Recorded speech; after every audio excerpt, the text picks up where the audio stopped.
Welcome to EM teachers YouTube channel. ఈరోజు క్లాసులో భాగంగా దాశరథి కృష్ణమాచార్యులు గారి రచనలు ఎలా సులభంగా గుర్తుంచుకోవచ్చు చూద్దాం. ఈ రచనలు గుర్తుపెట్టుకునేటప్పుడు మీకు కొంచెం ఇమాజినేషన్ ఉండాలి. నేను చెప్పేటప్పుడు మీకు అది కనిపించాలి. ఊహాశక్తి అనేది ఎక్కువ ఉండాలి మీకు. సరే, కథలోకి వెళ్దాం. దాశరథి అనగానే మనకు శ్రీరాముడు, దశరథుని పెద్ద కుమారుడు శ్రీరాముడు, ఆయన గురించి తెలుసు. ఇప్పుడు మన చైనాలో ఉన్న దాశరథుడి గురించి చూస్తాం. అదే మన క్లూ వర్డ్. దాశరథి అనగానే మనకు చైనాలో మనకు ఎలా రాముడు ఇక్కడ జన్మించాడో అక్కడ ఒక రాముడు జన్మించాడు. ఆయన ఏం చేశాడు అక్కడ ప్రజల కోసం అనేదే మన ఈ కథ. ఓకే, నాతో పాటు రాండి. యాత్రలాగా మనం చైనాకి వెళ్ళాలి, యాత్రా స్మృతి. అలా వెళ్తూ ఉంటే మనం ఆ చైనా దారుల్లో మొత్తం ఆ గొంతుల్లో ఒక పెద్ద ధర్నా జరుగుతూ ఉంటుంది. ఫ్లెక్సీలు పెట్టుకొని వాళ్ళు కబడ్దార్ చైనా నినాదాలతో ధర్నా చేస్తూ ఉంటారు. ఎవరు అలా చేసేదనంటే నిరుపేద శ్రామిక జాతి, చైనాలో నివసించే నిరుపేద శ్రామిక జాతి. అంటే ఆంధ్ర నుంచి వలస వెళ్ళిన నిరుపేద ప్రజలు అక్కడ చైనాలో ఉన్నారు. వాళ్ళు ధర్నా చేస్తూ ఉన్నారు. ఎందుకని వాళ్ళకి హక్కుల కోసం, స్వేచ్ఛ కోసం. అంటే అక్కడ వాళ్ళకి హక్కులు లేవు. చైనా ప్రజలకు ఉన్న హక్కులు అక్కడున్న ఆంధ్రులకు లేవు. దానికి నాయకత్వం వహించేవాడే మన దాశరథి.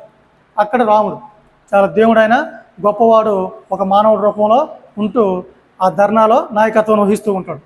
ఓకే, అలా వాళ్ళు ధర్నా చేస్తూ వెళ్తూ ఉన్నప్పుడు ఆ మార్గంలో ఆ దేశ అధ్యక్షుడు కారులో వెళ్తూ ఉంటాడు అనమాట. అప్పుడు దాశరథి గారు పరిగెడుతూ వెళ్ళి ఆపి మా గురించి కొంచెం ఆలోచించండి అని చెప్తాడు.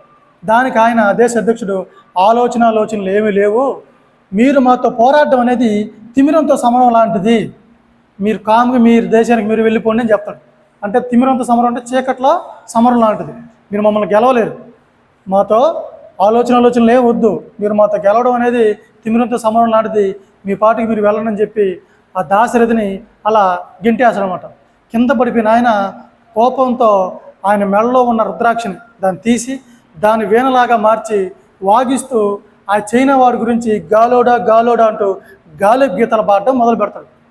చైనా అధ్యక్షుడిని నన్ను గాలోడా అంటావని కిందకి దిగి మర్యాదగా ఆపుతావా లేదా పాట అని చెప్తాడు. ఆయన ఆపడు. పదే అనేస్తా, మాకు హక్కులు ఇచ్చేంత వరకు అని ఆయన గాలుడా అంటూ పదే ఆ పాటని పాడడం మొదలు పెడతాడు. దీనికి కోపానికి లోనైన దేశ అధ్యక్షుడు అతని మీద అగ్నిదారును కురిపిస్తాడు. ఒక్కసారిగా దాశరథి మొత్తం బూడిదైపోయి కింద పడిపోతాడు. వెంటనే ఆయన దేవుడు కదా, విత్ ఇన్ సెకండ్లో ఆయన మళ్ళీ పునర్నవం చెందుతాడు. అంటే మళ్ళీ తిరిగి బతుకుతాడు. ఆయన పునర్నవం చెందుతాడు.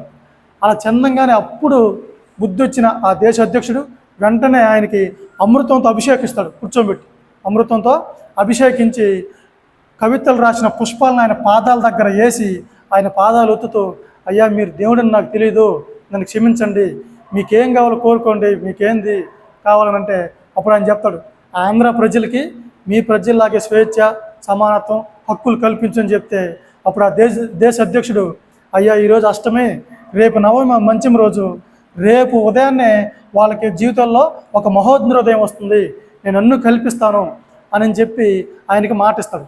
ఈ విధంగా దాశరథి పుణ్యమాని చైనాలో బతుకుతున్న ఆంధ్ర ప్రజలకి స్వేచ్ఛ, స్వతంత్రాలు వచ్చాయి. ఓకే, ఇది కథ. ఈ కథను మళ్ళీ ఒకసారి మీరు విని దీన్ని స్క్రీన్ షాట్ తీసుకోవడం కావాలంటే విని చూడకుండా రాయండి, అప్పుడు మీకు ఈజీగా గుర్తుంటుంది. మనకి దాశరథి అనగానే ఆయన చైనాలో ఉన్న ఒక పేద శ్రామిక జాతికి ఆయన ఎలా సహాయం చేసేటదే మన కథ. ఆ కథ గుర్తుండదు. ఇంకా ఈయన బిరుదులకు వచ్చినట్లయితే కవి సింహ అనేది ఆయన బిరుదు. అలాగే అభ్యుదయ కవిత చక్రవర్తి కూడా ఆయన బిరుదే, అభ్యుదయ కవిత చక్రవర్తి. ఈయన గొప్పతనం ఏంటంటే ఆంధ్రప్రదేశ్కి ఆస్థాన కవిగా పనిచేసాడు ఈయన. అలా పనిచేసిన రెండోవాడు అంటే చివరివాడు కూడా ఈయనే. ఎందుకంటే పనిచేసింది ఇద్దరు. మొట్టమొదటి వాడు చెల్లాపిల్ల వెంకట శాస్త్రి అయితే రెండోవాడు లేదా చివరివాడు ఎవరు అనంటే దాశరథి కృష్ణమాచార్యులు. ఆంధ్రప్రదేశ్కి ఆస్థాన కవిగా పనిచేశాడు ఆయన. ఈయన యాత్రా స్మృతి అనేది ఆయన ఒక స్వీయ చరిత్ర. ఆ కథలో ఆ స్వీయ చరిత్రలో మనకి ఈ కథ అంతా వస్తుందని గుర్తుపెట్టుకోండి.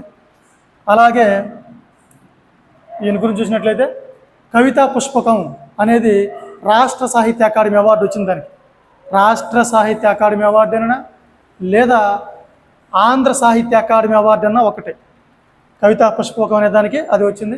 అలాగే తిమిరంతో సమరం అనే రచనకు కేంద్ర సాహిత్య అకాడమీ అవార్డు వచ్చింది. అలా రాష్ట్ర సాహిత్య అకాడమీ అవార్డు, కేంద్ర సాహిత్య అకాడమీ అవార్డు 2 ఈయన సొంతం చేసుకోవడం జరిగింది.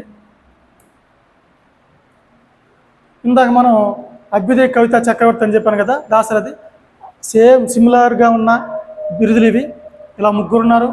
అభ్యుదయ యుగకర్త శ్రీశ్రీ అయితే అభ్యుదయ కవిత పితామహుడు గురజాడ, అభ్యుదయ కవిత చక్రవర్తి దాశరథి.